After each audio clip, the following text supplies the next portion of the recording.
बिस्मिल्लाहिर्रहमानिर्रहीम, अस्सलाम वालेकुम। पिछले दिनों दुबई पाकिस्तान की सियासत का मरकज बना रहा जरदारी और शरीफ खानदान के माबैन मुतअद्दिद मुलाकातें हुई और इन मुलाकातों के बाद अचानक बिलावल 15 दिन के पुरअसरार दौरे पर इस वक्त अमेरिका में मौजूद है। क्या खिचड़ी पक रही है? फजलुर रहमान जो PDM इत्तेहाद के सरबराह थे वो 13वें खिलाड़ी साबित हुए और उनको एतमाद में नहीं लिया गया। आज फजलुर रहमान ने इस हवाले से PDM में बगावत की इब्तदा रख दी है। इसकी तफसील मैंने आपके सामने रखनी है। इमरान खान की सोशल मीडिया रेटिंग ने जियो, ARY और बोल न्यूज को पीछे छोड़ दिया है। ये भी एक बहुत आम खबर है, ये भी आपके सामने रखनी है। आज इमरान खान बनी गाला में मौजूद है और एक मरतबा फिर रौनकें बहाल हुई हैं। उन्होंने वाक की है, अपनी लीगल टीम से मुलाकात की है, क्या गुफ्तगू की है अगले इलेक्शन के हवाले से और अपनी जमात के हवाले से उनका क्या कहना है, ये भी कुछ आपको बताना है और उम्मीद करूंगा कि आप समाअत करेंगे और अपने कीमती फीडबैक से जरूर आगाह करेंगे।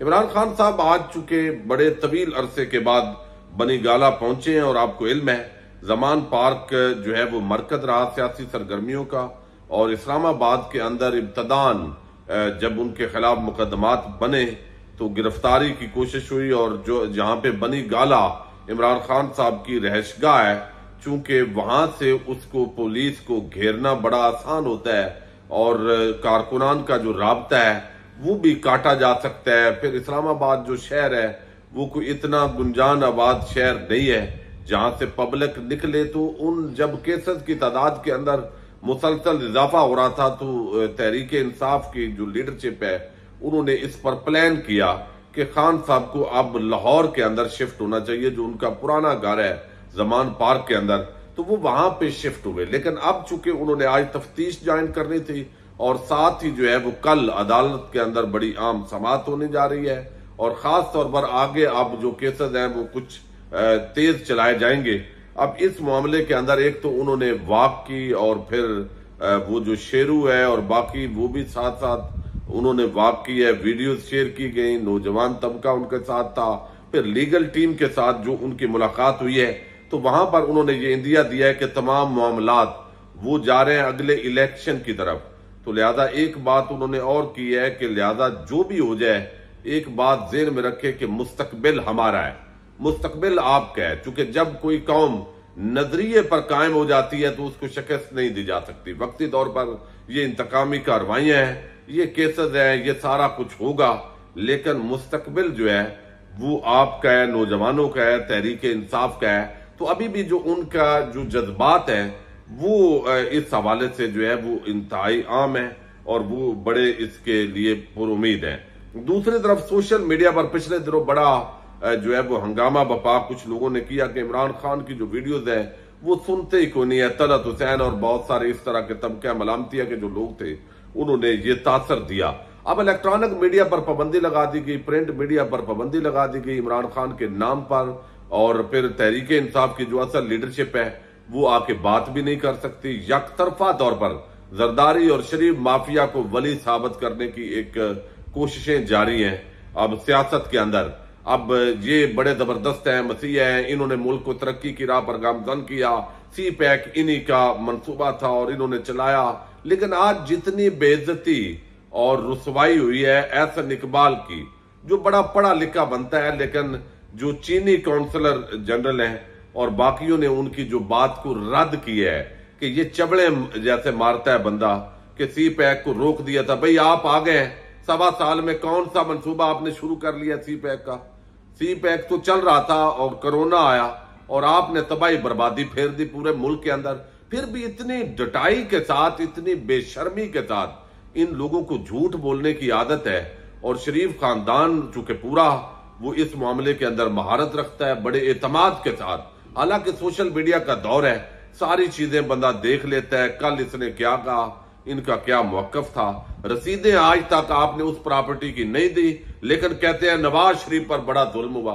भाई अभी रसीदें दिखा दो, आप पैसा कहां से लेके गए, कौन सा चैनल था, कमाया कहां से और जिससे आपने खरीदा। फिर मलक रियाद ने जो वो दूसरे फ्लैट खरीदे हैं वो पैसा कहां से गया है, मनी ट्रेल आप नहीं दे सके। तो अभी भी बातें आप सुने तो मीडिया के अंदर बैठे हुए जो चंद एंकर्स हैं वो भी उसी काम पे लगे हुए हैं। जी मियां साहब के साथ बड़ी ज्यादती हुई है। ये बददियानत खाइन किस्म के लोग बाकायदा क्राइम पार्टनर होते हैं पॉलिटिकल एलीट के। हमें असूली बात जो है वो करनी चाहिए। अब एक जो आशर बाजवा हैं उन्होंने ये पूरी रेटिंग निकाली है और बड़ी जबरदस्त तरीके से उनकी ये मेहनत होती है और वो इस पर उन्होंने रेटिंग निकाली है पिछले जो 3 माह हैं उनकी। और वो कहते हैं गुज़श्ता 3 माह में पाकिस्तान के टॉप 3 चैनल्स की तकरीबन 27,000 वीडियोस जो कि यूट्यूब पर अपलोड हुई हैं, इनके एवरेज व्यूज में काफी कमी देखी गई है। चूंकि इमरान खान को दिखाना इन्होंने बंद कर दिया तो यूट्यूब पर जब इनकी वीडियो शेयर होती हैं उनके अंदर जो है वो कमी होगी। और इसी दौरान Imran Khan official YouTube channel की एवरेज व्यूज के अंदर मुसलसल इजाफा हुआ है। ये बाकायदा उन्होंने 27,000 जो वीडियोज हैं उनका कंपैरिजन पेश किया है। जो एवरेज है मई के महीने के अंदर जियो न्यूज की वीडियोज की जो यूट्यूब पर बाकी सोशल मीडिया प्लेटफॉर्म पर देखी गई हैं उनके मुताबिक 48,000 48,500 है। ARY 34,500 है। बोल न्यूज भी 34,500 है। तकरीबन ARY और बोल सेम है। और इमरान खान की जो एवरेज वीडियो है वो 2 लाख से ऊपर लोग देखते हैं, यानी एवरेज। वैसे तो मिलियंस के अंदर है लेकिन एवरेज जून का भी डाटा दिया गया है 3 लाख से ऊपर है इमरान खान। और 3.25 लाख जुलाई का जो डाटा है वो बताता है, लेकिन ऊपर जो है वो चंद हजार पे, यानी मजीद उनका डिक्रीज हुआ है, यानी कम हुआ है। और यहां पे इमरान खान को देखने वालों का इजाफा हुआ है।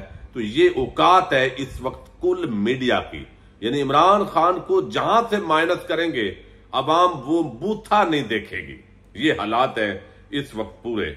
अब दूसरी तरफ जो है वो फजल रहमान साहब जो है वो बड़े परेशान हुए हैं कि मैं तो बना था सदर और सदर बनकर जो है वो मुझे तो हमेशा की तरह इन्होंने इस्तेमाल किया, गेम की मेरे साथ। उधर जरदारी मिल रहा है, उधर बिलावल और जरदारी मरियम और नवाज शरीफ से मिल रहे हैं, मुल्क के फैसले हो रहे हैं, मैं तो एमआई लीडर बना फिरा हूं। तो काफी दिनों के बाद उन्होंने आज गुफ्तगू की है और ये जो गुफ्तगू है वो गुफ्तगू बड़ी आम है।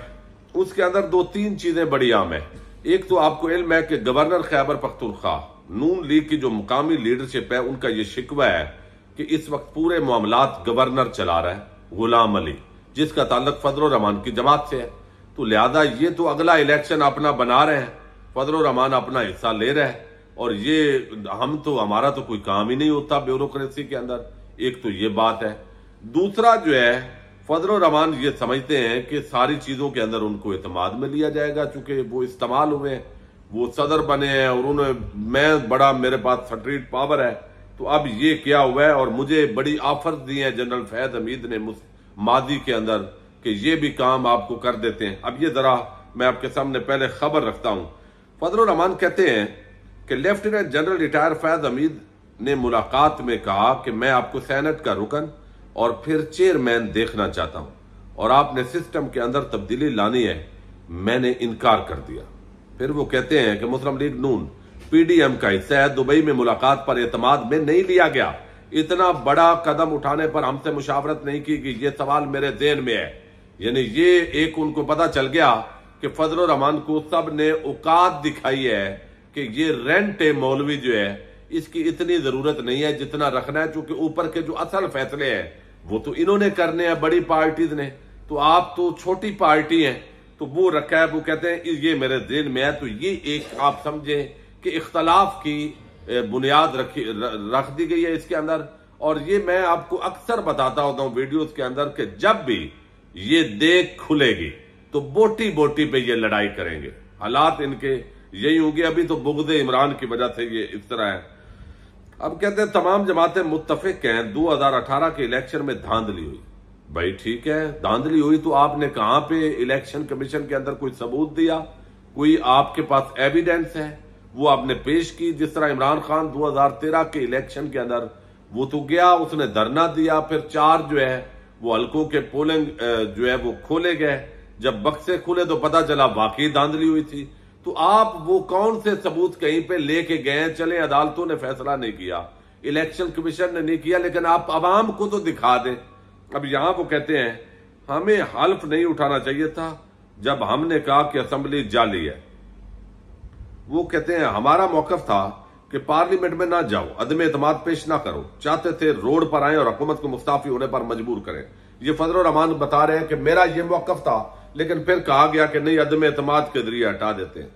फिर जो है वो उन्होंने बरतानवी सफीर के साथ अपनी मुलाकात की बात की, तो फिर मरियम नवाज जो बेटी थी वो उनके सामने जिस तरह वो सारा कुछ किया, वो उन्होंने उस तरफ इशारा किया है और कहते हैं कि 1 माह बाद मरकज की हुकूमत की मुद्दत पूरी हो जाएगी। वजीर आजम ने वादे कर दिया है मुद्दत पूरी करने के बाद हुकूमत छोड़ देंगे, इसके बाद इलेक्शन की तरफ जाना होगा। इस हवाले से मुश्किलात का भी सामना है। मुश्किलात का क्या सामना है? इलेक्शन है भाई। मुश्किलात यही है कि अभी इमरान खान जो है वो उसकी फॉलोइंग भी मौजूद है। इमरान खान अभी जेल भी नहीं गया, अभी वो नायल नहीं हुआ, नवाज शरीफ वापस नहीं आया और अभी अवाम आपसे नफरत का इजहार करती है।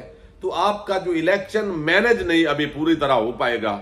जब मैनेजमेंट मुकम्मल होगी, जस्टिस बंदयाल रिटायर हो जाएगा, आपके कादी साहब आ जाएंगे जिनको जालिमों का कादी कहा जाता है, तो जब वो आ जाएंगे पूरी आपकी जो मैच फिक्सिंग है और बेंच फिक्सिंग या आप पूरा इलेक्शन फिक्सिंग हो जाएगी, तो आप इलेक्शन, यानी कोई भी ये नहीं कह रहा भाई आइन के मुताबिक इलेक्शन होना चाहिए, नहीं, अभी भी एक ही जो मामला है वो घूम रहा है कि इमरान खान को पहले किसी किनारे लगाना है तो इलेक्शन करना है। आलमी बरादरी की तरजीहात समझ नहीं आ रही। जो दुनिया हमारे दीन की तौहीन करती है वही चेयरमैन पीटीआई के हक में बात करती है। इमरान खान सी पैक और सरमायाकारी रोकता है, उसके कौलो फेल में तदाद है, हमने उसके खिलाफ संजीदा जंग लड़ी है। भाई इमरान खान का सी पैक के हवाले से तो चाइना बता चुका है, आज अरस्तु जो लीगी बना हुआ है उसकी बेइज्जती हुई है कि ये कोई डिले नहीं हुआ, ये आपका एक बाकायदा बनाया हुआ प्लान था। जो एक जिस तरह महंगाई का आपने शोशा छोड़ा, यही आपने छोड़ा।